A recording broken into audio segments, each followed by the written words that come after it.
Hi everyone, thank you for tuning in to another episode of Holding Court with the Empress of West Hollywood. My name's Diana Miller, your Empress of WeHo, and thank you so much for being with us today. Yes. So we're really excited to be on location here at the amazing Sofitel Los Angeles at Beverly Hills over on La Cienega and Beverly Boulevard. It's so stunning over here. We're on their outdoor patio just across from their bar and restaurant, Riviera, 31, and Estrell. So we're super excited to be here and giving you a little sneak peek into what we're going to be doing tomorrow night for room service with the amazing Diana. Hi! And so I'm going to do a quick little introduction for Riviera so you guys kind of know a little bit about it. Riviera 31, Sofitel Los Angeles at Beverly Hills' famous lounge, a place to be and seen in West Hollywood, the sophisticated cocktail lounge. New look introduces a sensual Baroque take on flowers. All this shit you see here, which is gorgeous. And they're mysterious and elegant while welcoming guests to the night version of the garden patio. And then they have a beautiful cozy room on the inside with little red, blue velvet sofas to the lounge to get the gold Rocco ceiling. It puts entertainment at the forefront in a dark and sexy color palette, hush lights, and a state-of-the-art sound and lighting systems for the best live music parties. Which these things can get lit, these girls get a little crazy, so it's so much fun. It's super sexy, the decor is so inviting. I mean, experiencing glamorous shows like room service, which is once a month on Thursdays with amazing Diana and some amazing girls that come out and perform. It's Hollywood style, from Gaga to Britney to all this other stuff. They really pull out a show and show so much entertainment, and we're always so excited to see who Diana brings on as her amazing girls to perform. So, welcome, Diana Dzhaketov! Hi! Well, thank you so much for being here. Thanks for having me. Of course. It's nice to be out in the daytime. I know, right? Before the sun has set and the wig is on. Right. But no, you've been doing this for a couple months now. They brought it back after, what was it, a year?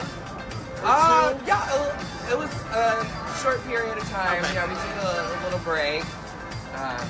And then you brought it back. And Yeah. So give us the overall concept of what exactly is room service and kind of how the whole thing got to Yeah. Well, we started as, we wanted to bring a 5-star drag show to a 5-star venue. And so we were thinking how to do it properly. So we started with a live drummer, and we had, girls who did ballet, girls who did hip-hop dancing, live singing drag queens. And we also had American Idol contestants and voice contestants. So when we first started, it was I think a little overly ambitious. And go big or go home. Right. Well, we did. And so we scaled that back and made it more of a drag celebration. So we invite drag of all genres to do a big over-the-top show. Yeah, and it's really great because you get a little bit of everything. It's not just your stereotypical drag that you would see kind of at a regular nightclub. I mean, it's more of a little nod to either drag queens, female impressionists, transgender women that come to perform. I mean, it's a variety of anyone and everyone from all different, again, types and genres that you have. They come together. What would you say is your favorite aspect of what you guys get to do with room service? My favorite part is bringing drag to Beverly Hills. This is a very conservative hotel. Yes. It's very French, and Very a lot of the clientele and the hotel guests haven't seen a drag show before. So they sneak in, coming back from dinner, or they see that there's a show and they pop in and they're getting exposed to drag for the first time. Right. So I like to give them that full palette, like you said, of and here's the platter of every type of drag, and this is an art form, and they are always like, oh my god, this is one of the best nights of my life. Right. So that's my favorite part, is bringing it to people that haven't seen drag. And I think that what works out so well is the type of drag you bring. It's very sophisticated. It's very classy. I mean, it's just enough tongue-in-cheek to be your what you love in the most in drag queens, and they come and kind of give you a little play and tease and get a little in your face. But I mean, the girls you bring are talented as hell, and it's always such an amazing show. What can people look to expect from tomorrow night's? It's going to start at 10? 10, yes. 10, okay. Tomorrow night's show is going to be really, really phenomenal. We have Anita Procedure, Right. who's a live singing queen. She started the show with us. We also have Closest Stage, who is just all about stage presence. She gives you. She's phenomenal. She gives I've seen you. her She before. brings you in. Yeah. We also have Calypso Jete, who is a ballroom champion. She snatches trophies left and right. You've seen her everywhere in West Hollywood. But she always brings her best performances here. And she's elegant as hell. Yes, Like, girl. Super elegant. If you want to see some dips, some stunts, some flips, everything, that is your girl. Some flicks, some tricks, some realness. Yes, but the most, special performance is going to be by Michelle Michaels. She's the #1 Beyonce impersonator. And I didn't realize that when we were booking her, that the date that we booked her for was right after Coachella. Oh, when wow. Beyonce was headlining. That's even like, better. so I'm sure we're gonna get all of the Beachella moments. Yeah. I'm sure she's gonna do like a 12-minute set of epicness. Because when Lemonade first came out, Yeah. she did 2 days after. Oh, wow. She had the yellow dress here made from the Lemonade visual album, and it was a special moment. So I think it's going to be really, really epic to see what she brings. Well, that's exciting. I mean, Yeah. again, it's always something different. It's always something new. It's always something that really kind of draws you in. And like you said, it gives these people an experience that they've never had before with drag community of seeing. Really, I mean, the fact that they're doing live performances too is the fact that you don't see that a lot in the drag community. And Anita's amazing. She's really good at singing, and she's that fun cabaret style, and like loves to kind of get up all dolled up and doing kind of like the cabaret. I love vintage vixen. vintage vixen, exactly. But speaking of some little vintage vixens, let's talk about the main queen of the stage tomorrow night, who's going to be your hostess with the mostest, Miss With Diana. osteoporosis. With osteoporosis. We won't go into that. It's part of your medical information that we're not allowed to talk about.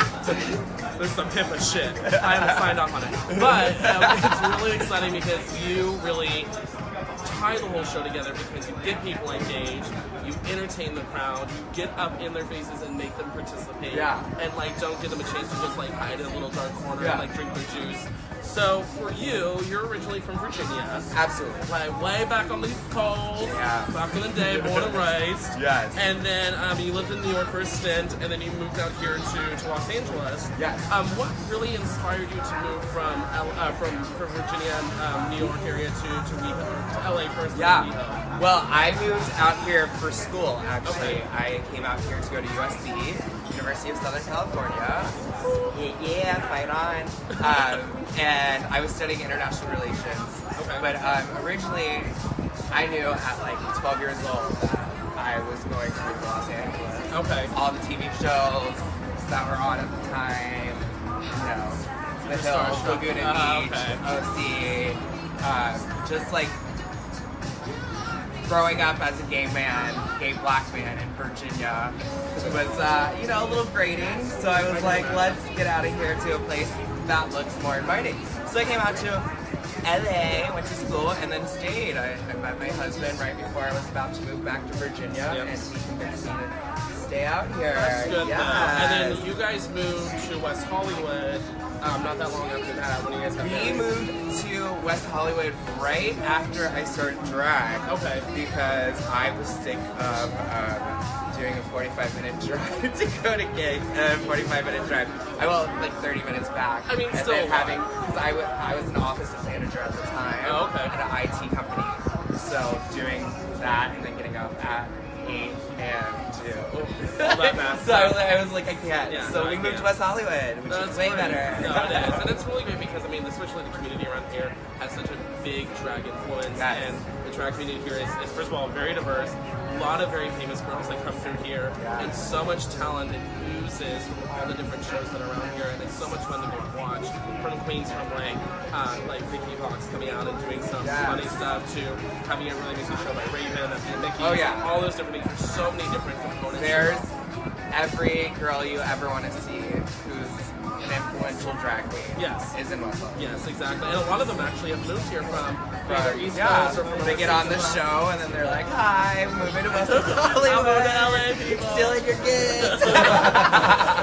And what is, because drag has become such a huge industry now, and it keeps growing every year, bigger and bigger. For you, what was your what was your favorite thing about wanting to start drag? Like, what really inspired you to get into it? You know, actually, I didn't really understand drag as an art form. I was a little twinkie gay boy who I put on some weight with my mozzarella sticks. So I don't know if I'm considered a twink anymore. But I was this twinkie little gay boy who was kind of scared of drag queens. Okay. Like, they terrified me. They are scary though. Some of them are terrifying. Right. They scared me. So like, I didn't like going to drag shows. I usually avoided the clubs that had drag shows. Okay. And then I think as I became more, you know, understanding of my sexuality and what it meant to be a drag queen, I was more open to the idea of drag.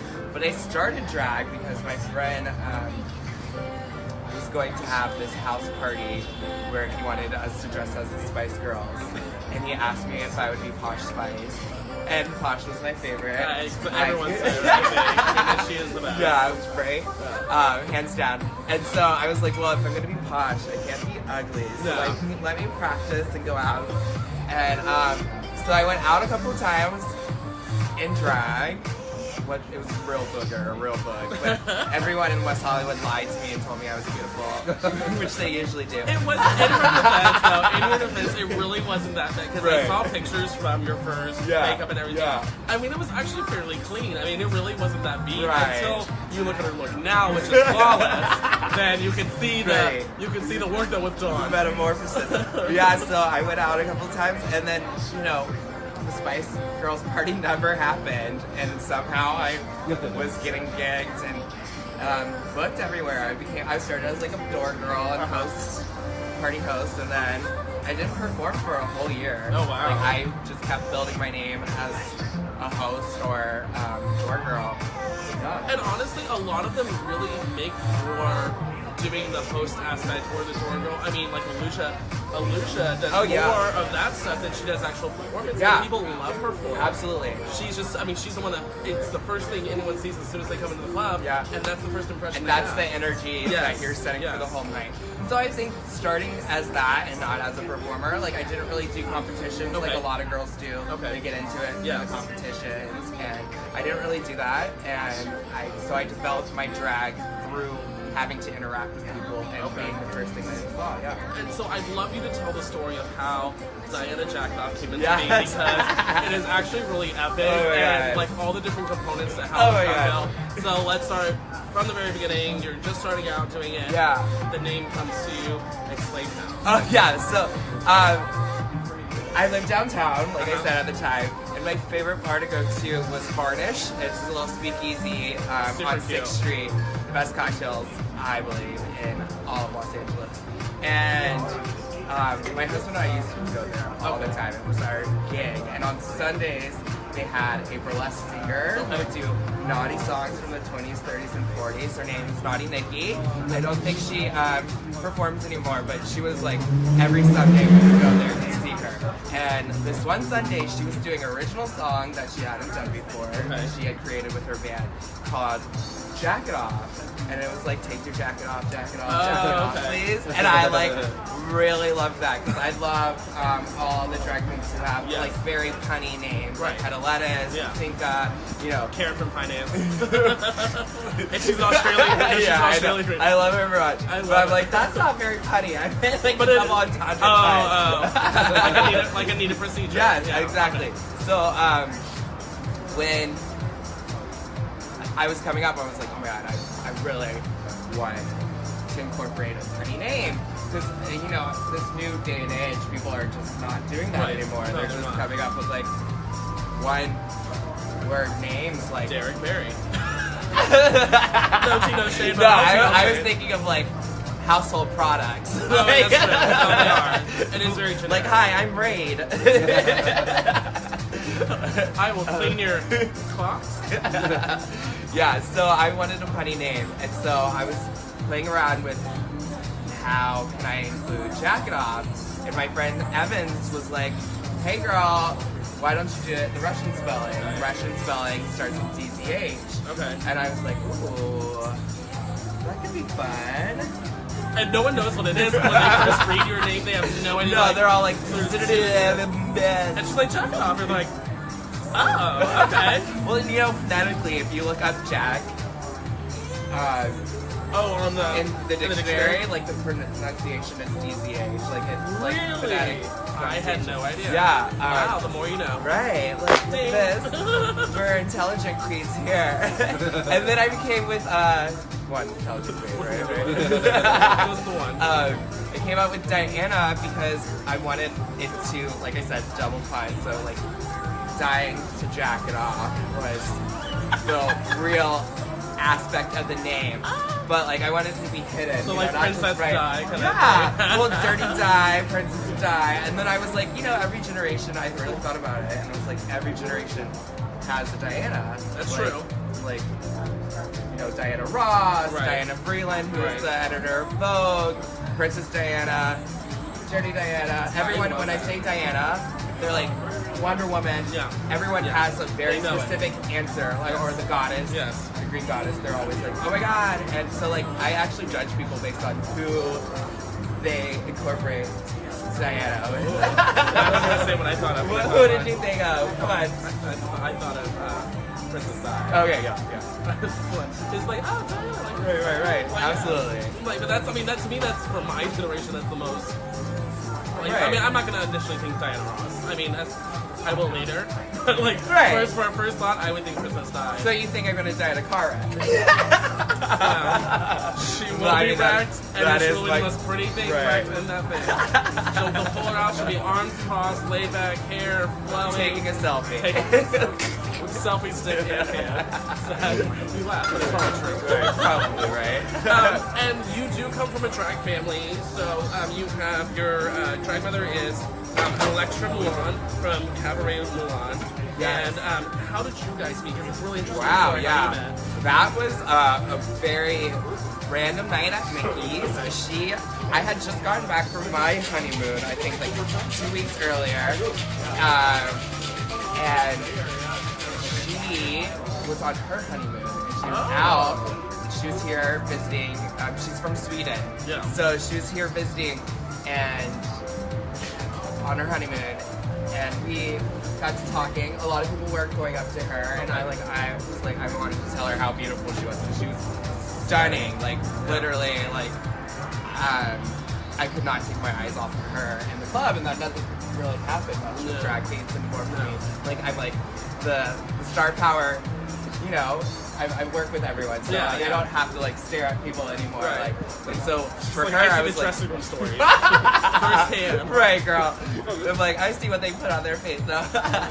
So I saw her and I went and talked to her, and she's a makeup artist, so she's like, oh my god, I would really love to put you in face. I had told her it's in drag, and I was like, I'm a bug. I'm only doing it for like 3 months at that time, and she was like, after she did my face, we hung out, and she did my face again, and we went out again. And then she was like, I want to be your drag brother. And then she gave me a drag boot camp, and then went back to Sweden. And I saw her one time, like, since then. I miss her. But, like, so, I mean, I think it was like a foster mother. Got it. She took me in for a little time, and then it was like, all right, you're on your own, girl. Hey, good. Give you a few lessons. Put you on your own. If you sink, you sink. You Right. swim, girl, you swim. Right. So has your family extended at all to include any other people that have taught you or helped you? Yeah, and you know, I have a couple mentors that started, like Mayhem Miller. I call her Fish Mom because She's fantastic. Oh, she's got that fish real nice. no, Fish Mom is like when they're not your real drag mom, but they still act as a mentor and they've taught you a lot, so you see them as a mom. Gotcha. Kind of like, you know. Yeah, like gay mom. Like a dead mother. Wow. No, it's like a sorority. A sorority has a dead mother. Oh, a Kind of- dead mother. Yeah. I didn't know. It's dead mother, right? It's No, like, okay. I'm like, let me Google that real quick and make sure. Yeah, so Mayhem, and Mayhem has given me a lot of mentorship. Okay. And then Cupcake Can, when we first started, Cupcake, she wow. gave me a lot of tips, pointers. And then I just feel like all of West Hollywood is really a community. Yeah. You know, drag queens helping each other out. I will say that, I mean, you guys do really have a great energy with each other, sharing, having advice, like talking to each other. It's a really amazing network. I'm really always impressed with what you guys do with everything with that. Where was it? I had it, so, because what's really cool also about, we'll stop moving. He's like switching and like, stop moving the pages. So you have this amazing group that you have with that, and when you kind of brought this together, there's another aspect to your name that I thought was really interesting. It's you're known as the Bomb Girl. Yes. Drag. Yes. How did that story start? Oh my god. That's interesting. Right. Wow. That was actually at I like to play around with my different looks. So I like to give you, sometimes like super, super glamorous, Yes. like she's going to the Oscars. Yes. I like to give you the campy looks or the edgier looks. That's Miss Dzhaketov because she's nasty. Yeah, Miss Dzhaketov because I am nasty, right? And so people didn't really understand like whether I was trying to be sexy or like trying to kill them. I mean, because sometimes both. Some of it does. I mean, you'll have a very I've seen a few of your looks where it's like very dynasty. Yeah. Where it's just like you're like, will she cut me with her money or will she give me her money? Right. Well, no, I ain't getting nobody. Yeah. So, she's the one that uses gold bars to make flakes on top of cupcakes and eat Yes, honey. So my friend was like, "You're like a Bond girl. Okay. I don't know if you're gonna fuck me or kill me Or both. or both at the same time."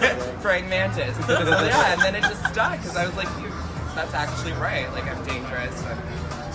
It's really, no, it's great. I mean, again, I love the whole concept of your drag dynamic because it is so layers on top of it. It's like an onion. No. Right. Peel it back, honey. Peel it And you might start crying. No, you will. No, you know what you find, you will. Yeah. She's gonna cut a bitch. Right. She's gonna knock you right in the face where it's like tears go down. Yes. But then she'll like text you And then I'll be like, oh, it's like Sour Patch Kids. It is exactly like that. They start off sour, then they're sweet.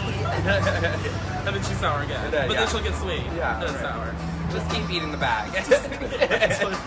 Until you're done. Until you're empty inside. Oh my god, I love it. For you, I mean, because a lot of people have so many different aspects of drag they have to either overcome or like different feats they need to accomplish before they actually feel like they've done a good job with their drag aesthetic. For you, what would you say has been your biggest accomplishment and then your biggest hurdle?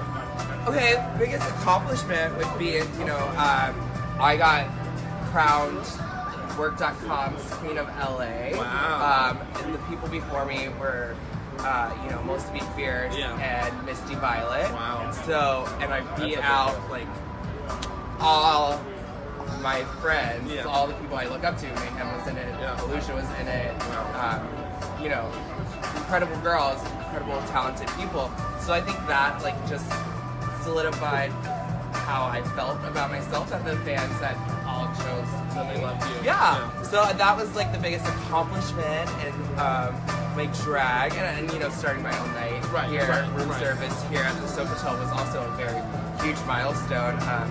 It's a big thing. They don't just give this thing to anyone either. Yeah. They are very particular on the people they have running this. And that was actually very interesting because I had to develop another aspect of my personality, which was clean humor.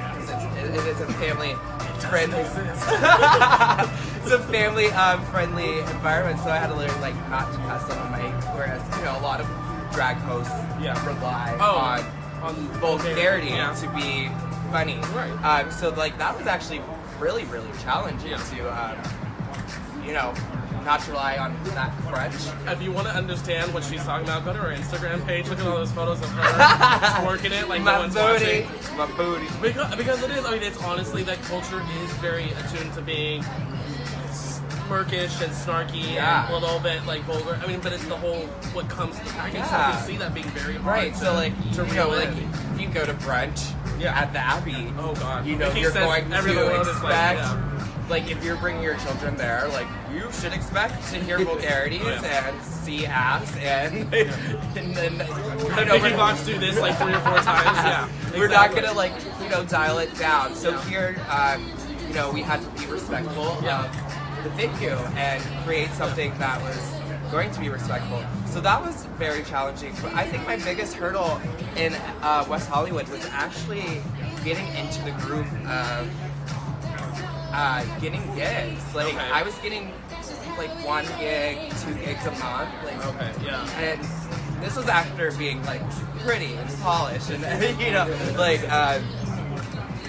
it was just really hard because there's so many talented girls here and there's, you know, there's a lot of clubs but not that many that have the means of supporting a show over and over and over, and if they are, like, they're gonna go with their specific girls. Yeah. So like breaking into the scene here is very hard. If I had to give advice to girls starting out in LA, I would be like, don't. Move somewhere else. That is definitely, because I mean, I do know a lot of queens have said that, I mean, LA is great for building that thick skin, and it's great for building up a good reputation, but it is so difficult finding your spot. Yeah. Because everyone already has their girls, they're already working for years and years and years and years. And unless you're new, you're going to be good, and they got to know you're really good. Yeah. They don't just let anyone come into, not just here, anywhere. Right. And so, like, that, I feel like everyone's had that challenge of, like, just steady, like, and you have to go out. You have to go out all the time for free, showing that, like, you gotta hustle. This is what I look like, this is what I can give you, show your character and your charisma. Yeah. And so, like, that was really tough. But I mean, now I'm a full-time drag queen who, you know, sleeps the day away and parties at night. So, but it is, I mean, I mean, honestly, from your shows that you see the hard work that is put into it, not just with you, but with all the girls you bring on. I mean, it is work, and you guys put so much work. That's why they drink so much. Right. They're stressed as fuck. You're so stressed. But it is great to see. I mean, again, it is an amazing community who we have here for the drag community, and it is, everyone is their own individual artist, and it's so different, so unique, and it's so fascinating to watch each one of you and what you guys do. What would you say is one thing for maybe you personally, and let's do you. So what is one thing people might not know about you, just regular, everyday you, out about in the daylight? And then one thing people may not realize about you when you're in full beat makeup and full gauge. Besides mozzarella sticks. I'm very open about everything. She is. What? Okay, I have a really bad problem with binge watching. Oh, okay. I think we I need a new show to like binge watch every day. Basically, okay. like I have chronic illness, I believe, of binge watching syndrome, where I need to watch the full series in as short a time as possible, so that I can go on to the next show and do the same thing. And now I realize that I'm like running out of shows. Yeah. Oh no. And especially I'm when you getting, binge. and then and like chronically, because I'm just sitting in bed with my dogs and my mozzarella sticks and watching all the shows. So like that's something that I do out of drag. In drag, what's something I don't know? Well, it's like maybe nothing crazy, but I mean just one thing people don't realize, like, oh, when I'm in drag, I always do this, or I'm always like very particular about this, that, and the other about more drag. Or is there anything specific about it that might be a little bit unique that most people might not really know 100%? Maybe like just like the prep. I think no one knows the amount of prep that goes into it. Right. Some girls are 2 hours, some girls are 7. I mean, right. Oh man, actually, recently I realized if I take an airborne packet, because I was sick, so I was like, oh, airborne, amazing. But I was realizing that I was acting as like a pre-workout, and I could see my face in 40 minutes flat versus an hour and 20. So I cut out 40 minutes, and I was like, yeah. Let's do that. So before I do my makeup now, I have a packet of Airborne, which keeps me, healthy in the club too. Well, that's really good though, honestly. Yeah. It keeps just clean, overdose on those vitamins, honey. And I also use Aquaphor as my moisturizer. I've heard a lot of people say that's really good. So they have a new spray. Okay. An aerosol spray, and I just spray it all over. And then you do your face. Then it acts like as a primer and a moisturizer. Oh wow! So yeah, that's amazing. And then when I strip my face off, using Dawn, which I know a lot of girls cringe when they hear that. I use Aquaphor immediately after that. So like, and I mean other moisturizers as well, but that's like gets it right perky, girl. Gets the face clean, the pores are lit, and the face is glowing. Right. So a little tip. I do love to ask this to any queen I interview because it's always fascinating to hear what their favorite and least favorite aspect about what drag is. Yeah. And what is that for you? Of what drag is, or like favorite parts of drag? Okay, for your favorite part of doing drag. Yeah. And then your least favorite part Right. of doing it. Least favorite. I'll start with least favorite because there's a list. No, I hate drag. No, Never do I actually hate you all. least favorite would probably be shaving.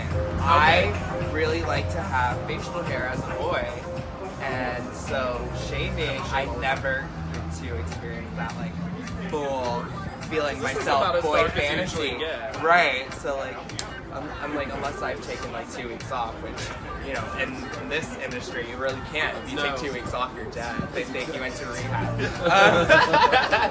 Which you probably did. Right, probably did. A little low-key moment.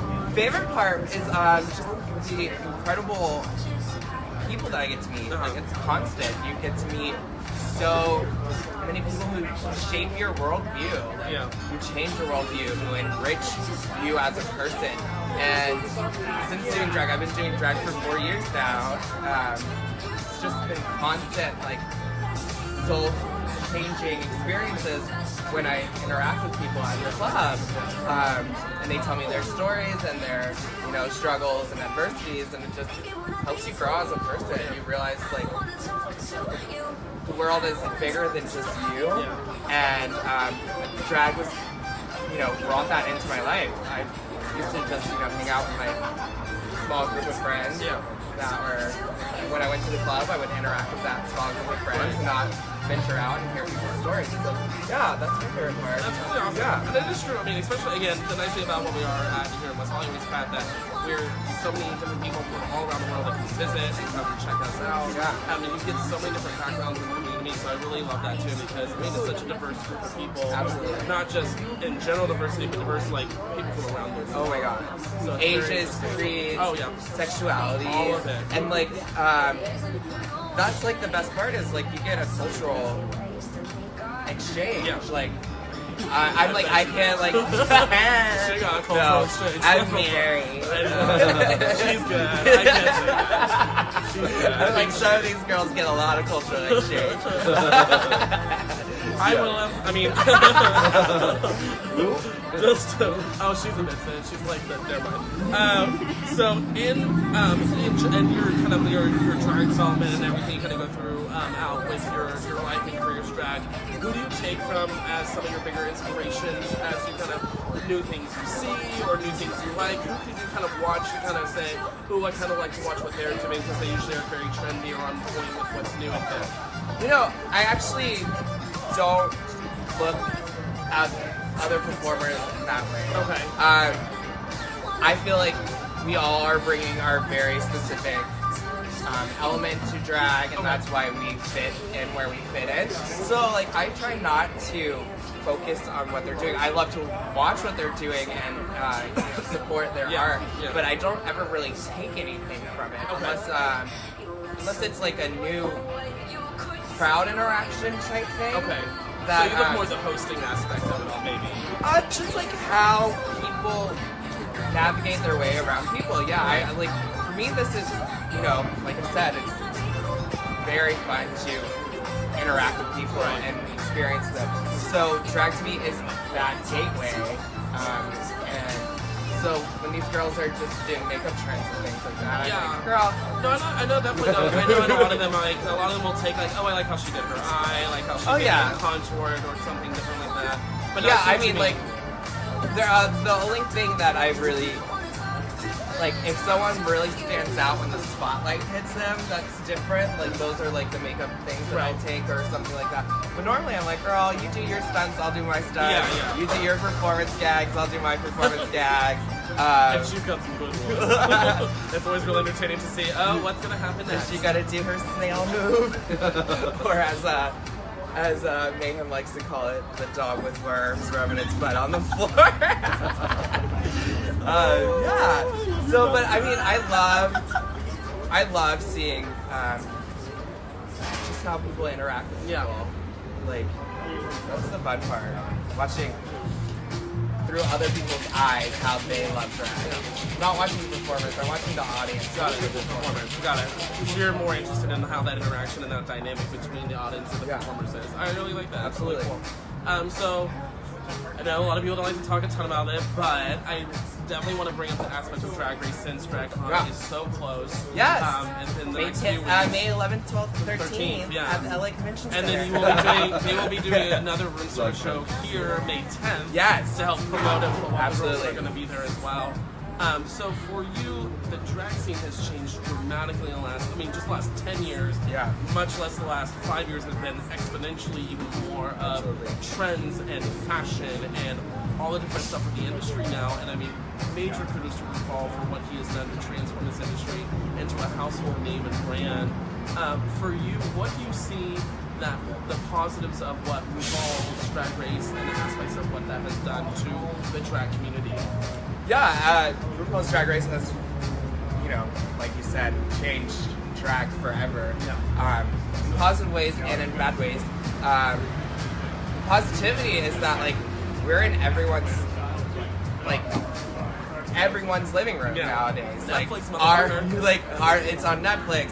It's on VH1 now, so the audience is very, very wide. Yeah.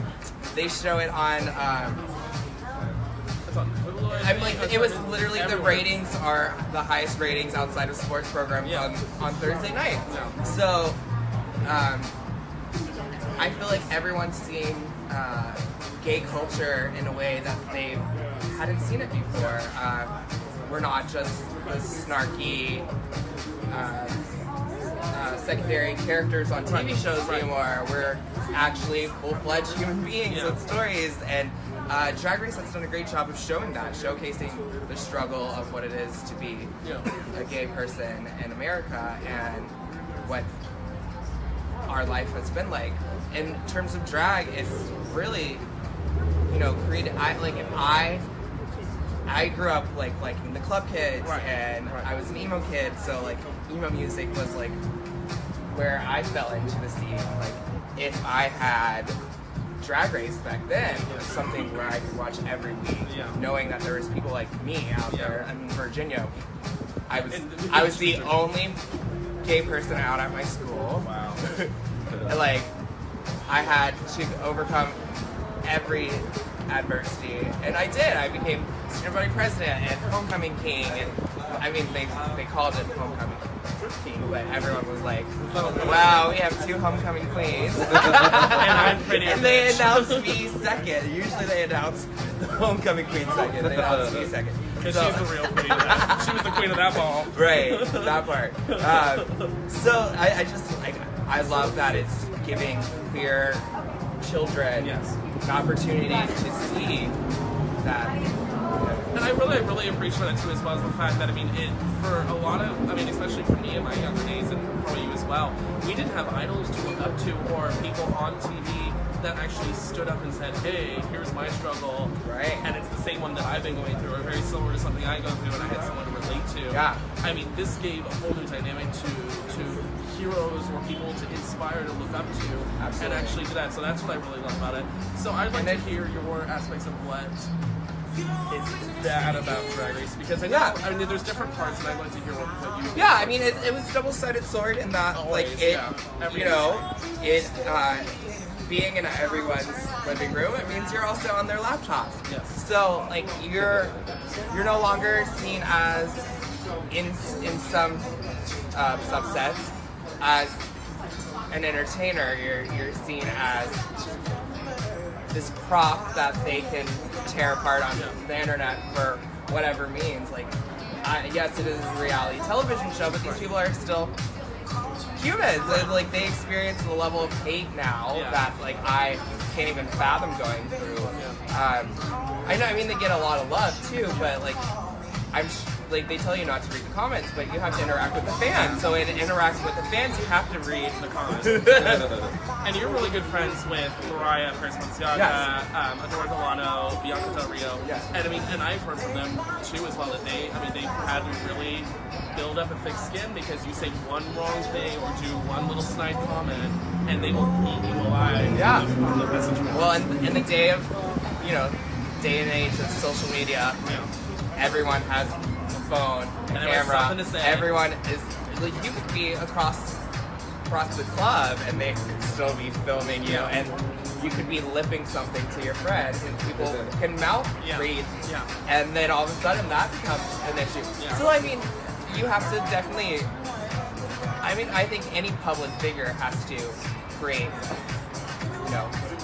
the public figure aspect, which is being on your P's and Q's, but at the same time, we're drag queens. Yeah. So we're going to be vulgar. We're going to say offensive things. Yeah. Drag it's supposed to be offensive. Yeah. It's supposed to shake things. It's hard to really take some of those things away and be able to step back.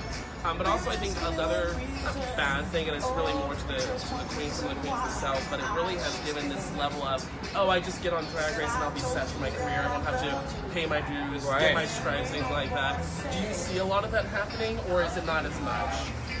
The great thing about, like I said, in LA is that we have developed a real community of drag queens who support each other, who go to each other's shows, who book each other in their shows. And so,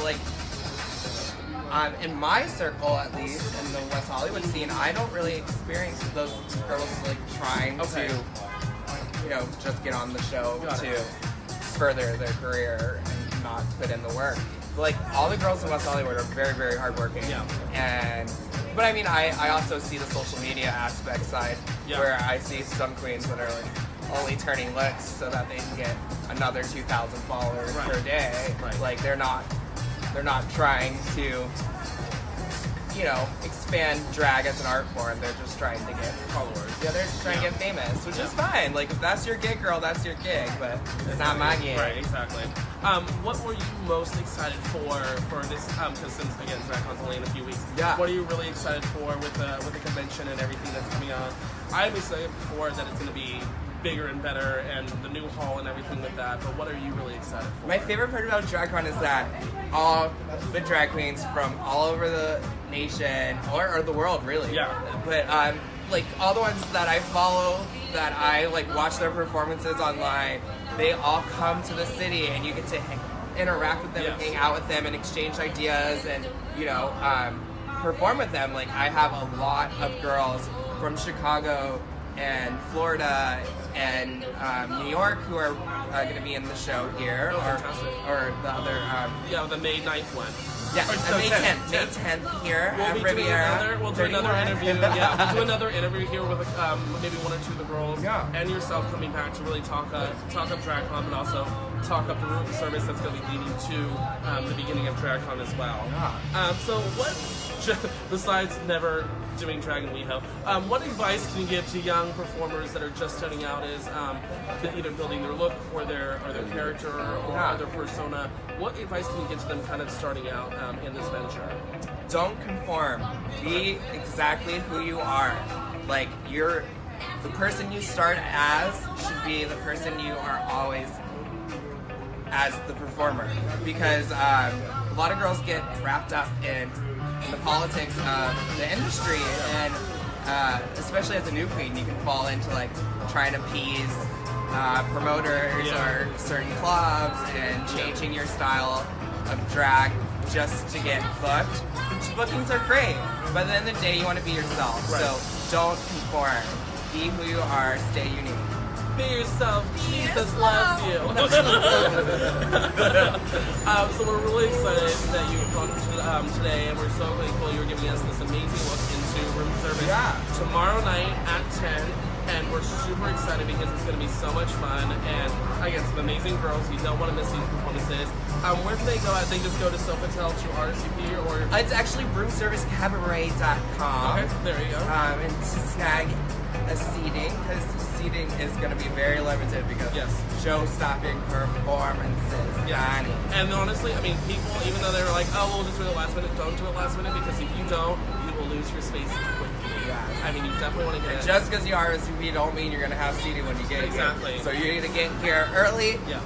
Come prepared for these queens. Good time, like between 9 and 9:30. Get here at that time, half hour before. Get some flatbread. Yeah. Food's amazing here. The cocktails are really delicious. The cocktails are lit, hunting. It's really good. The bartenders are fantastic. The staff here is amazing. Super thankful to Sofitel Los Angeles at Beverly Hills here for letting us have this amazing space to kind of showcase to you. And we're so excited for what all the future holds for a room service, and we can't wait. So don't forget, if you want to come here, they have an amazing happy hour. You can check it out. I'll be posting a little bit more about this later. But it's Mondays from 5 to 9, and then Tuesday through Friday from 5 to 7, because everyone needs an extra drink on Monday. So they need to get over that work day. I was like, why is that?